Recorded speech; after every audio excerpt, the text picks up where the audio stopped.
الحمدللہ والصلاة والسلام علی رسول اللہ۔ والدہ نے اپنی زندگی میں اپنے بعض بچوں کو اپنی کچھ دولت دی ہوئی تھی، اب والدہ فوت ہو چکی ہے۔ سوال کیا گیا ہے، میری والدہ کچھ عرصہ قبل ہی فوت ہوئی ہیں، اللہ رب العزت سے دعا ہے کہ انہیں جنت نصیب فرمائے۔ ان کی وراثت میں کافی پراپرٹی ہے اور بینک اکاؤنٹ میں نقدی رقم بھی ہے۔ وارثین میں 5 بیٹے اور 1 بیٹی ہے۔ میری والدہ کے نام 7 عمارتیں ہیں۔ انہوں نے اپنی زندگی میں 3 بچوں، بیٹی اور 2 بیٹوں کو ایک ایک عمارت دے دی تھی۔ ان میں سے ایک بیٹے نے والدہ کی زندگی میں ہی اپنی عمارت فروخت کر دی۔ اس طرح اب والدہ کی ملکیت میں 6 بلڈنگیں رہ گئیں۔ اب میرا سوال یہ ہے کہ چونکہ والدہ محترمہ نے اپنے تمام بچوں کو بلڈنگ نہیں دی تھی جیسے کہ ان 3 بچوں کو دی تھی، تو کیا اب اس کا مطلب یہ ہوگا کہ ساری کی ساری 6 بلڈنگیں ترکہ میں شمار ہوں گی اور ان کے متعلق یہ نہیں دیکھا جائے گا کہ یہ کس کی ملکیت ہیں؟ اگر جواب ہاں میں ہے تو پھر اس بیٹے کے بارے میں کیا کریں گے جس نے اپنی بلڈنگ فروخت کر دی ہے؟ میرے 2 بھائیوں کے میری والدہ کے ساتھ ایک مشترکہ بینک اکاؤنٹ بھی ہے۔ انہوں نے والدہ کے اس مشترکہ اکاؤنٹ سے رقم نکلوائی لیکن وفات کے بعد واپس جمع نہیں کروائی، تو کیا انہیں یہ رقم بھی ترکہ میں شامل کرنے کے لیے واپس کرنا ہوگی؟ الجواب بعون اللہ سبحانہ وتعالی۔ اول، والدین اپنی اولاد میں سے کسی کو بھی چاہے وہ بیٹا ہو یا بیٹی ہو شرعی گنجائش کے بغیر خصوصی تحفہ نہیں دے سکتے، چنانچہ اگر والدین کسی کو دینا چاہیں تو ان پر لازم ہے کہ دیگر بچوں کو بھی اتنا ہی تحفہ دیں یا پھر کسی کو بھی نہ دیں۔ جب میت فوت ہو گئی تو عطیہ ناحق طور پر وصول کرنے والی اولاد پر لازم ہے کہ اس عطیہ کو واپس ترکہ میں شامل کرے یا پھر اسے وراثت کے اپنے حصے میں شامل کروائے۔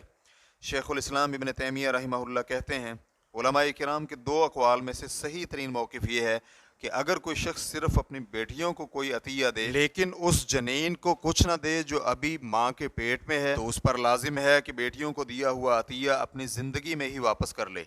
رسول اللہ صلی اللہ علیہ وآلہ وسلم نے یہی حکم دیا ہے، اور اگر وہ واپس لیے بغیر فوت ہو جاتا ہے تو یہاں بھی علماء کرام کے صحیح ترین موقف کے مطابق اس عطیہ کو اللہ اور رسول کے حکم کی تعمیل میں واپس کیا جائے گا۔ یہی اس عدل کا تقاضا بھی ہے جس کا اولاد کو تحائف دیتے ہوئے خیال رکھنے کا حکم دیا گیا ہے۔ نیز یہی طریقہ کار سیدنا ابو بکر اور عمر رضی اللہ عنہما کی اقتداء کا باعث بھی ہوگا۔ مزید یہ کہ اولاد میں سے جس کو حق سے زیادہ دیا گیا ہے اس کے لیے بھی یہ جائز نہیں ہے کہ وہ زیادہ مال پر قبضہ کر لے، بلکہ اسے چاہیے کہ اضافی مال کو اپنے بہن بھائیوں میں اللہ کے حکم کے مطابق عدل سے تقسیم کر دے۔ ریفرنس کے لیے دیکھیے الفتاوی الکبریٰ جلد نمبر 4 صفحہ نمبر 184۔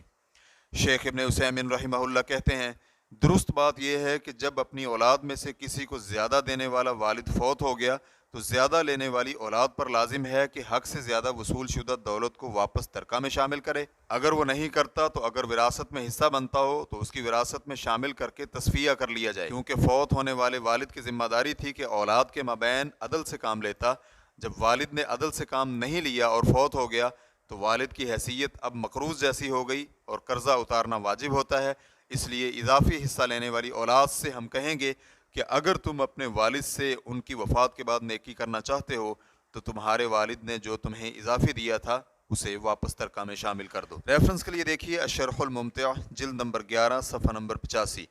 اس بنا پر یہ تینوں بہن بھائی جنہیں والدہ نے ان کے حصے سے بڑھ کر اضافی دے رکھا تھا اور ہر ایک کو ایک ایک بلڈنگ دی ہوئی تھی، ان سب پر لازم ہے کہ تینوں عمارتیں واپس ترکہ میں شامل کریں اور پھر سارے کا سارا ترکہ وارثوں میں تقسیم کیا جائے۔ اب چونکہ ایک بیٹے نے اپنے حصے کی بلڈنگ فروخت کر دی ہے تو اس بلڈنگ کو بیٹے کو ملنے والی وراثت میں شامل کر کے تصفیہ کیا جائے گا۔ تاہم ایک صورت یہ ہے کہ جس بیٹے کو بلڈنگ دی گئی تھی اور پھر اس نے بلڈنگ فروخت کر دی، اگر اس نے اپنی غربت اور حاجت مندی کی وجہ سے اسے فروخت کیا تو پھر یہ بلڈنگ ترکہ کی تقسیم میں شامل نہیں ہوگی، کیونکہ والد اپنی اولاد میں سے صرف ضرورت مند اور حاجت مند کو عطیہ دے سکتا ہے۔ لیکن اگر فروخت کنندہ بیٹا صاحب حیثیت تھا تو پھر یہ بلڈنگ اس کی وراثت میں شامل کی جائے گی۔ یہ بات ان 2 بھائیوں کے بارے میں بھی کہی جائے گی جنہوں نے والدہ کے بینک اکاؤنٹ سے رقم نکلوائی، چنانچہ اگر یہ رقم انہوں نے اپنی بنیادی ضروریات کو پورا کرنے کے لیے نکلوائی تھی اور والدہ بھی راضی تھی تو پھر اس رقم کو ان کے ترکہ میں شمار نہیں کیا جائے گا۔ لیکن اگر وہ اس رقم کو اپنی بنیادی ضروریات کی بجائے کسی اور چیز میں خرچ کر رہے ہوں یا انہوں نے یہ رقم والدہ کے علم اور رضامندی میں لائے بغیر نکالی ہو تو پھر یہ رقم والدہ کا حق ہے اور ان پر قرض ہے، چنانچہ اس رقم کو ان کے وراثت والے حصے میں شامل کیا جائے گا۔ واللہ تعالی اعلم. اسلام QA ریکارڈنگز مؤسسۃ الشیخ محمد صالح المنجد المملکۃ العربیۃ السعودیہ فتویٰ نمبر 220397. والسلام علیکم ورحمۃ اللہ وبرکاتہ.